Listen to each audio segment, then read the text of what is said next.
Dear God, I'm frightened, and I need your help. Things keep happening, and this little voice in my head keeps telling me to listen. I know that superstition is childish and foolish. I even talked to Father Tracy about it. I asked him if these things that are happening could be signs from you. But he said no, that you do work in mysterious ways, but not in curses and spells. But if it's not from you, then who is it? I feel like someone is trying to tell me something. It's as if someone is trying to warn me not to marry Cagney.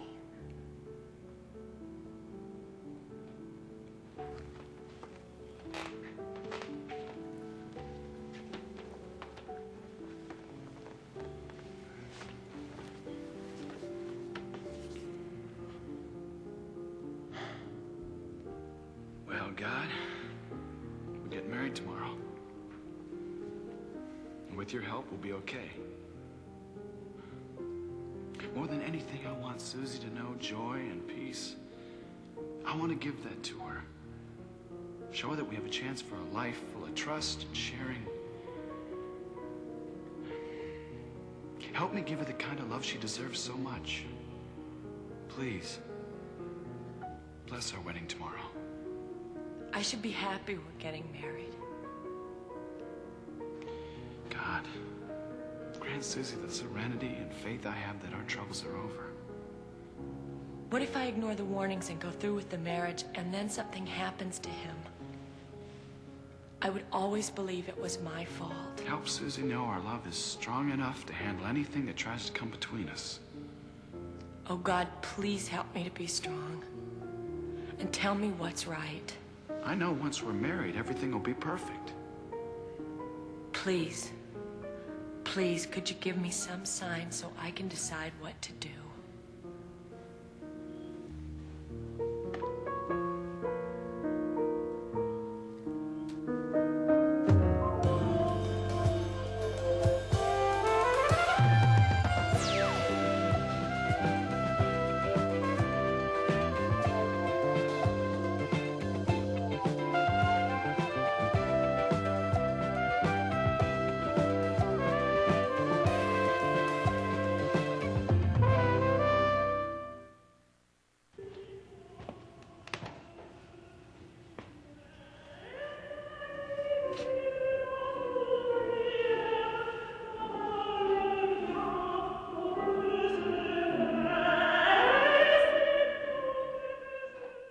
Nobody could be as happy as I am at this moment. I'm glad.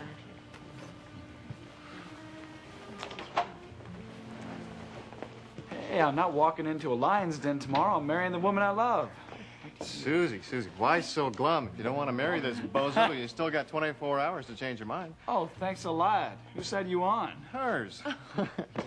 Just kidding. He's not such a bad guy, you know. Oh, gee, thanks. Get the rings? The rings? I wasn't supposed to bring rings to the rehearsal, was I? Why didn't you remind me? I did. 5 times. Oh, Hogan, that's all right. We don't need him for rehearsal. It's all right. Susie, Hogan. Gotcha. Oh, Listen, Father Tracy's in the rectory. He's on the phone. He said he'd be here in just a minute. Hey, everybody. Hi. Oh, Hi, Joe. God, what a Lovely chapel. Oh, I'm so glad you're getting married here instead of the big church. It's friendlier. Where's Stu? I thought he was coming with you. Well, small disaster. One of us had to go to City Hall to sign some papers for the Caldwell Mansion. We flipped a coin and he lost. He'll be here tomorrow. Wild horses couldn't keep him away. Oh, which reminds me, tomorrow there's supposed to be a big storm. I'd better go and try to round up some umbrellas for those guests that are without. Well, very efficient best man, besides being a prolific author. Well, I'm afraid only the first part of that statement is true. You book going slowly? Slow isn't the word for it. I think I'll die of old age before I get to chapter 1. It's real torture this time around. No, it's just a lot else going on. It'll all calm down. You'll be fine. And I'm going to be first in line to buy it. All right, I'll count on you. Well, dearest sister-in-law, almost to be, you mind if I borrow the old man to be for just a minute? What are you gonna do? Cheer me up with another one of your stupid jokes? No, just some brotherly advice. Oh, Come on. you too, guys. Bye.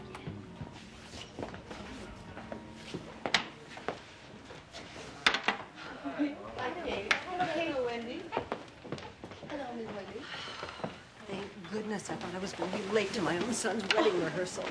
But it seems like we may even have a moment of peace to ourselves.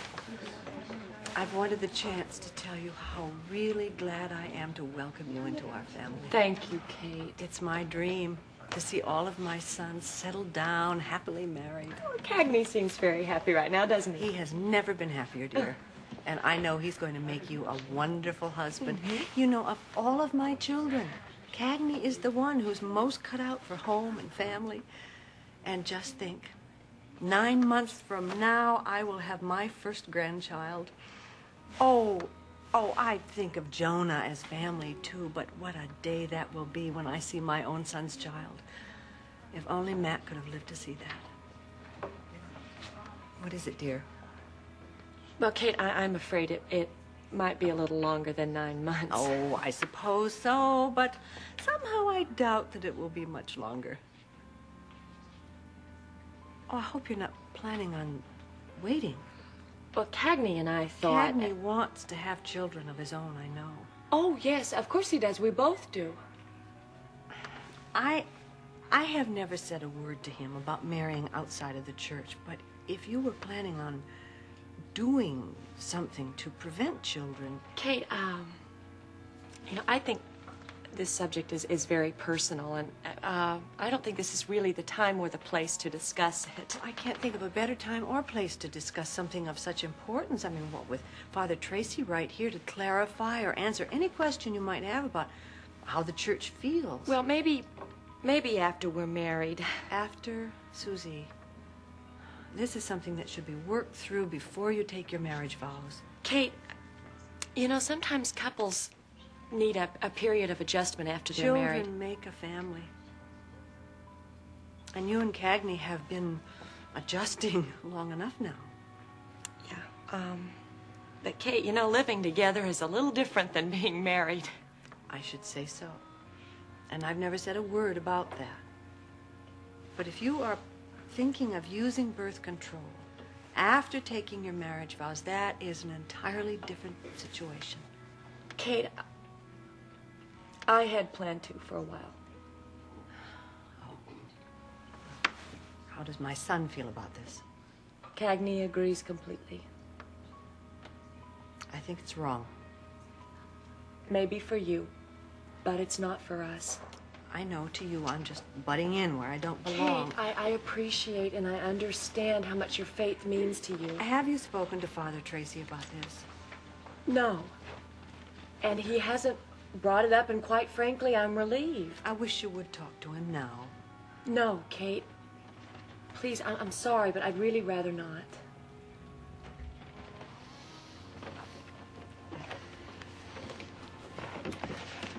I tried to find you at the office today. I had to do an errand for Chase. I'd rather you run an errand for me. Gwen, we're in church. If we snuck out of here right now, I bet no one would miss it. Well, children, it's good to see you getting in touch spiritually for the big event. Okay, I wonder. Thought you two might need a chaperone. If it gets any hotter over here, you might burn down this nice chapel. Susie, darling. Hi. Honey, what's wrong? You look so pale. Are you sick? Oh, no, I'm fine, Stephanie. Really? I wouldn't be surprised if you were getting this flu that's been going around. It's a very nasty strain. People are in bed with it for weeks. Maybe we ought to think about postponing No, this. Stephanie. All right. What was Kate bending your ear about? She's having some prenuptial jitters, too. A little concerned about grandchildren. What? I mean, isn't it a little bit early to be thinking about having a family? Well, you know, Cagney and I do want to have children of our own.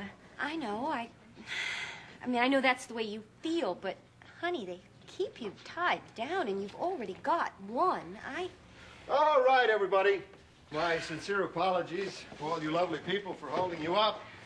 So now, shall we get things moving? Honey, you did run that little errand for me, didn't you? Oh, no, Mom, I forgot. I'm sorry. Something wrong, Kate? Well, I suppose it's silly, but it's an old family tradition, and it means something to me. If you put a shamrock under the bridal pillow, 9 months later, a child will be born. Well, shouldn't that sort of thing be left up to him? No, sometimes even he needs help. I'll go do it right now. No, you stay. You're a bridesmaid. They need you at the rehearsal. I'll go to Susie and Cagney's new house and be back before they know I've gone.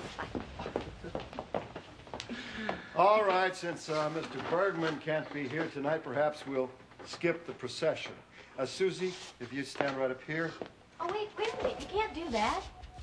Well, what are you talking about, Wendy? Oh, no, it's bad luck.